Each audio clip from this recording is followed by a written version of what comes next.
Tatiana Garcia Bressan, ex-estagiária do ministro Ricardo Lewandowski, foi alvo de uma operação de busca e apreensão da Polícia Federal nesta quinta-feira. Ela é acusada de atuar como informante do jornalista Alan dos Santos. Os policiais vasculharam o endereço de Tatiana em Brasília desde as 2 da tarde de hoje. A ex-estagiária prestou depoimento na superintendência da PF por determinação do ministro Alexandre de Moraes, no âmbito do inquérito das alegadas fake news. Na quinta-feira, a Folha de São Paulo divulgou conversas entre o jornalista Alan e a fonte dele, Tatiana. Alguns dos diálogos ocorreram enquanto ela era estagiária no gabinete do ministro Ricardo Lewandowski no Supremo. E a gente vai ao Rio de Janeiro, então, para análise de Guilherme Fiuza, abrindo essa edição de quinta-feira aqui de Os Pingos nos Is. Tudo bem, Fiuza? Boa noite. Salve, Vitor Brown, boa noite. Boa noite, Zé Maria Trindade, Ana Paula Henke. Um abraço ao mestre Augusto Nunes e boa noite a todos.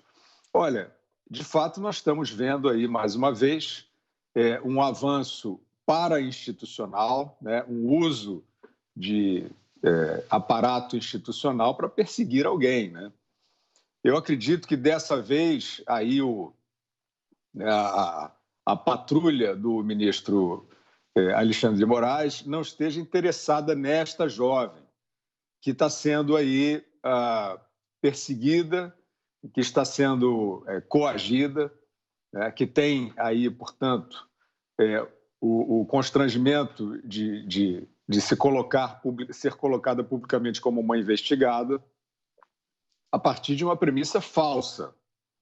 Essa premissa é falsa e isso está ao alcance da vista de qualquer um que não tenha perdido a sua boa-fé. Então, nós temos essa historinha, mais uma historinha criada para propósitos aí que a gente ainda não conseguiu entender direito, bons não são.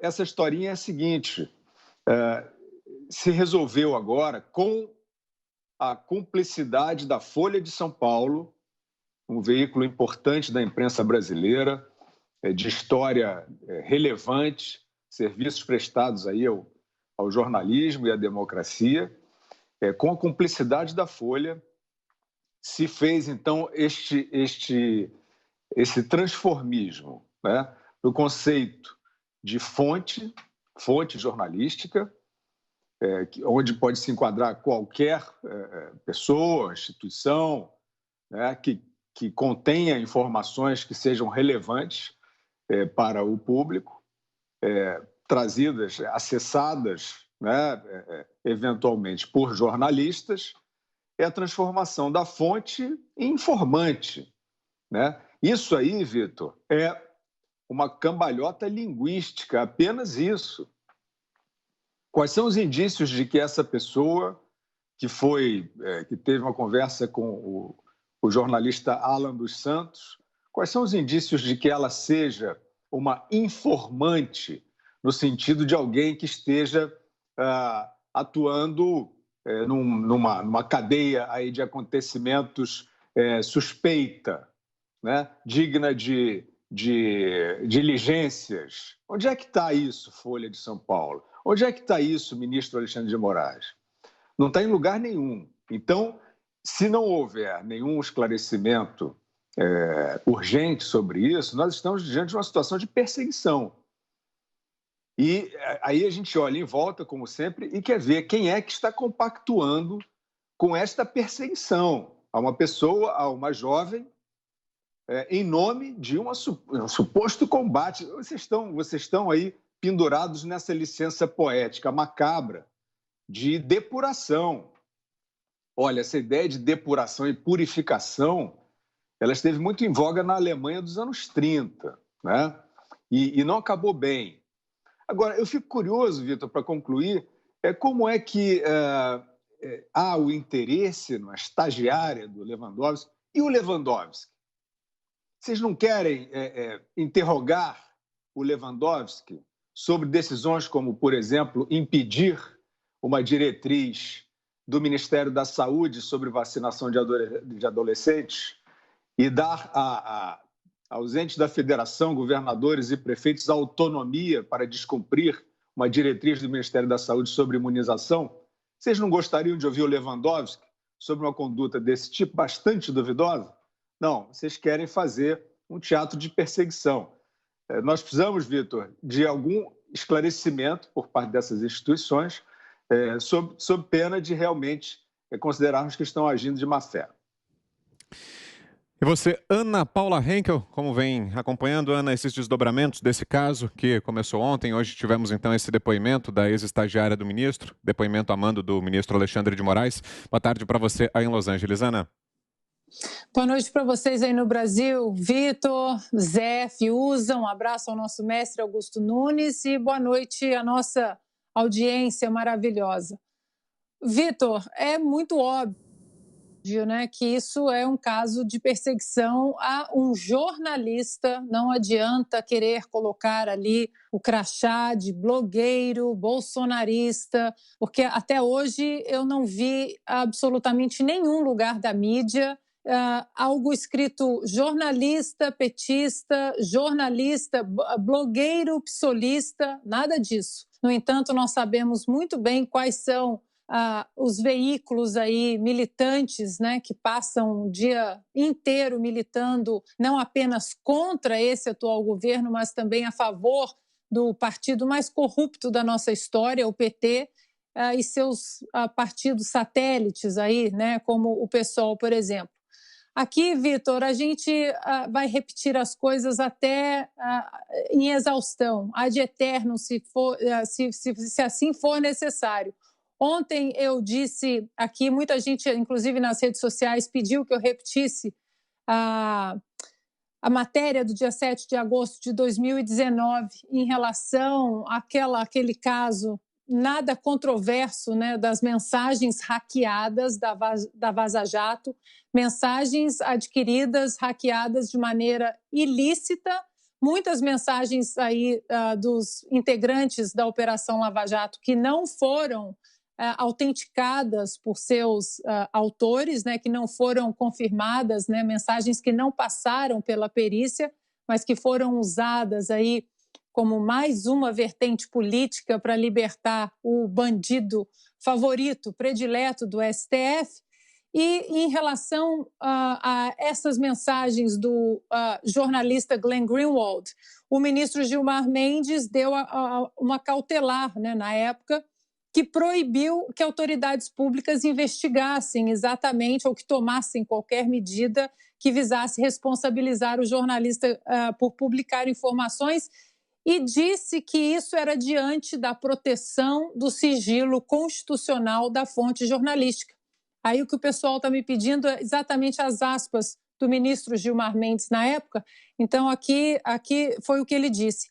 A despeito das especulações sobre a forma de obtenção do material divulgado pelo jornalista, matéria que inclusive é objeto de investigação criminal própria, a liberdade de expressão e de imprensa não pode ser vilipendiada por atos investigativos dirigidos ao jornalista no exercício regular da sua profissão.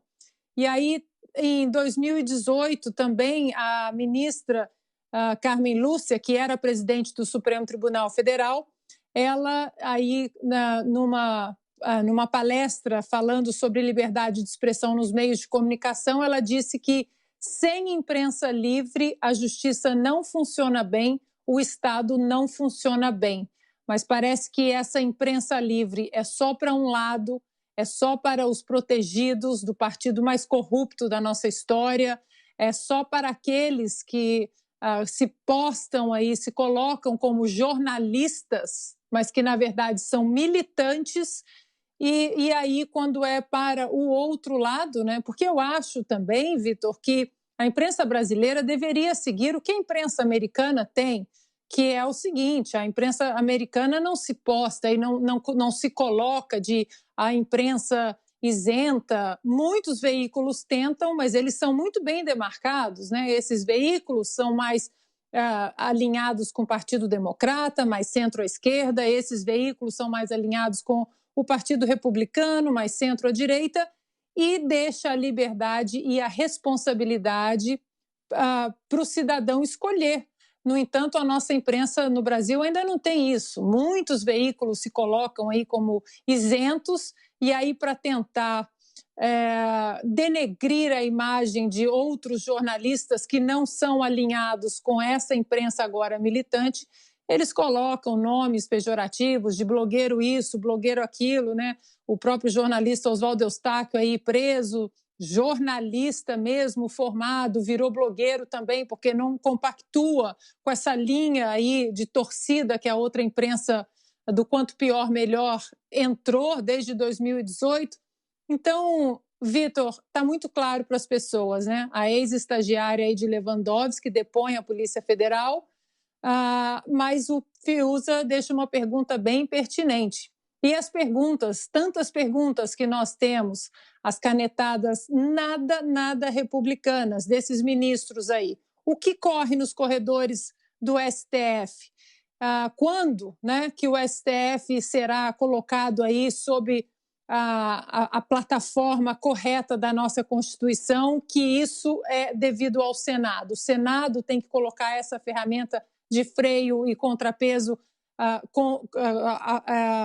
chamando esses ministros do STF aí que não protegem a nossa Constituição na maneira como tem que ser chamados. Enquanto isso tudo, Vitor, cai naquele velho assunto que a gente fala aqui, enquanto o foro privilegiado não terminar, essa jabuticaba não terminar, a gente não vai conseguir ter aí um STF isento, uma corte constitucional e um Senado totalmente isento que não dependa dos processos que caem sempre nas gavetas do Supremo Tribunal Federal. E agora sim, em contato com Brasília, José Maria Trindade, já com a gente por aqui. Zé, falávamos aqui inicialmente sobre o depoimento que tivemos ontem aí em Brasília, hoje, aliás, aí em Brasília, da ex-estagiária do ministro Ricardo Lewandowski. Boa noite para você, Zé. É mesmo de assustar, viu? Muito boa noite, meu caro Vitor. Muito boa noite, Fiuza. Boa noite, Ana. Boa noite a todos. Olha, o artigo 5º da Constituição faz uma garantia importante na vida de todos, né? Eu vou até ler aqui. Artigo 5º. Todos são iguais perante a lei, sem distinção de qualquer natureza, garantindo-se aos brasileiros e aos estrangeiros residentes no país a inviolabilidade do direito à vida, à liberdade, à igualdade, à segurança e à propriedade nos termos seguintes. E vem lá no inciso 9º que fala da liberdade de imprensa e principalmente o sigilo da fonte quando houver necessidade. Veja bem, esse sigilo garantido pelo Constituinte original, ele é para que o jornalista possa trabalhar, né? Mas isso não interfere na justiça. Então, esse sigilo ao jornalista não significa nem punição, nem investigação, é a liberdade expressa na Constituição para a imprensa. Veja bem que os direitos individuais, e isso é uma garantia, uma jurisprudência já, isso não pode encobrir crimes, não pode encobrir a prática de mando de crimes e nada nesse sentido. Não é para delinquir, mas para informar. Agora, veja bem, a estagiária que nós estamos falando aqui, ela não é e nunca foi funcionária do Supremo Tribunal Federal.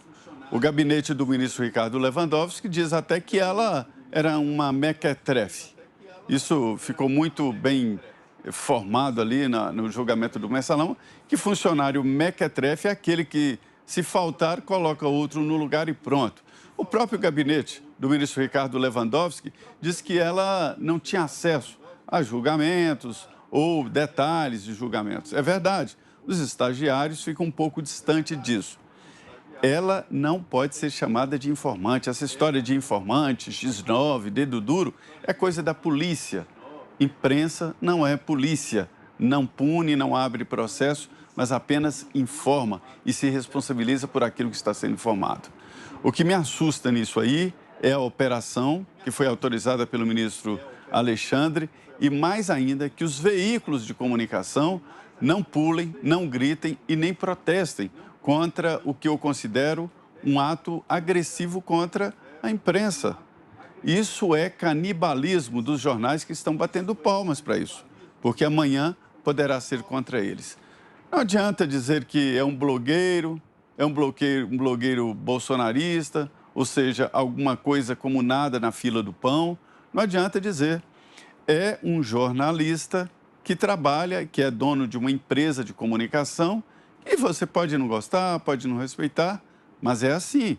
É um veículo de comunicação que tem funcionários, que tem sede, inclusive aqui em Brasília, né? Então, é muito estranho que a polícia faça esta operação autorizada pelo Supremo. É muito estranho que a estagiária, que não tem foro privilegiado, seja investigada e julgada diretamente pelo Supremo Tribunal Federal.